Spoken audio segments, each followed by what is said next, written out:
Neutral லீக்னா உண்மையிலேயே neutral லீக்னு ஒண்ணு இருக்கு. கண்டிப்பா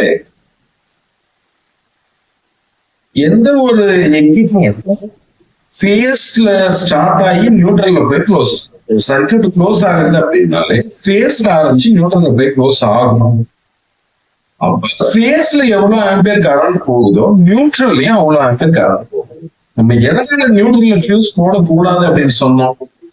ஃபேஸ்ல ஆரம்பிக்கிற சர்க்கியூட் நியூட்ரல்ல தான் போய் க்ளோஸ் ஆகுது. ஸோ ஃபேஸ்ல மட்டும் நம்ம ஃபியூஸ் போட்டா போதும், ஏன்னா அதுல வோல்டேஜ் ஹையா இருக்கிறதுனால நம்ம அதுல கட்டாயம் போட்டோம். ஸோ ஃபேஸ்ல ஸ்டார்ட் ஆகி நியூட்ரல்ல போய் க்ளோஸ் ஆகும் பொழுது ஃபேஸ்ல ஒரு 10 ஆம்பியர் கரண்ட் எடுக்குது அப்படின்னா நியூட்ரல்லையும் அதே 10 ஆம்பியர் கரண்ட்ல எடுக்கும், அதுலதான் வந்து க்ளோஸ் ஆகும். அப்ப இந்த இடத்துல நீங்க வந்து நியூட்ரல்ல ஃபியூஸ் போட்டா நியூட்ரல் ஃபியூஸ் கட் ஆயிடுச்சுன்னா சர்க்கியூட் க்ளோஸ் ஆகாம பாதியில வந்து நின்றுட்டு இருக்கும். அது எல்லாருக்குமே அது எப்பயுமே டேஞ்சர். நியூட்ரல் தானே அப்படின்ட்டு நம்ம தெரியாம போய் கை வச்சோம்னா அது நமக்கு மிகப்பெரிய ஆபத்து. அதுல நியூட்ரல் ஃபியூஸ் போடக்கூடாது அப்படின்னு சொல்லி இப்ப இது தெளிவா புரிஞ்சிருக்குன்னு நினைக்கிறேன். அடுத்து நியூட்ரல் லீக்கேஜ்னா என்னன்னு பாத்தீங்க. நியூட்ரல் லீக்கேஜ்னா என்னன்னா, இப்ப பேச போற கரண்ட் நியூட்ரல்ல வந்து க்ளோஸ் ஆகுது இல்லையா,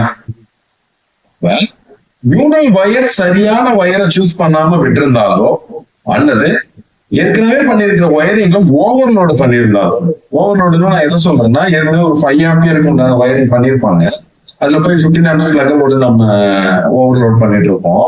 நிறைய பேர் சொல்லுவாங்க, நான் 10 வருஷமா அப்படிதான் யூஸ் பண்ணிட்டு இருக்கேன், எனக்கு ஒண்ணுமே ஆனதில்லை அப்படின்ற மாதிரிலாம் சொல்லுவாங்க. அது அவங்களுக்கு எப்படி தெரியும்? உள்ளுக்குள்ள இருக்கிற ஒயரு கொஞ்சம் கொஞ்சமா ஹீட் ஆகி அதோட காப்பரோட தன்மை கருப்ப மாறி ஓவர்லோடுங்கிறது எப்படி தெரிஞ்சுக்கலாம் அப்படின்னா, இதை பத்தின முழு விளக்கத்தை என்னால ஷார்ட்ஸ்ல சொல்ல முடியாதனால இதை வந்து ஒரு முழு வீடியோவா மேக் பண்ணி நம்ம சேனல் பேஜ்ல போட்டிருக்கேன். நம்ம சேனல் பேஜ்ல போயிட்டு இதோட ஃபுல் வீடியோவை நீங்க முழுசா பார்த்து தெரிஞ்சுக்கலாம்.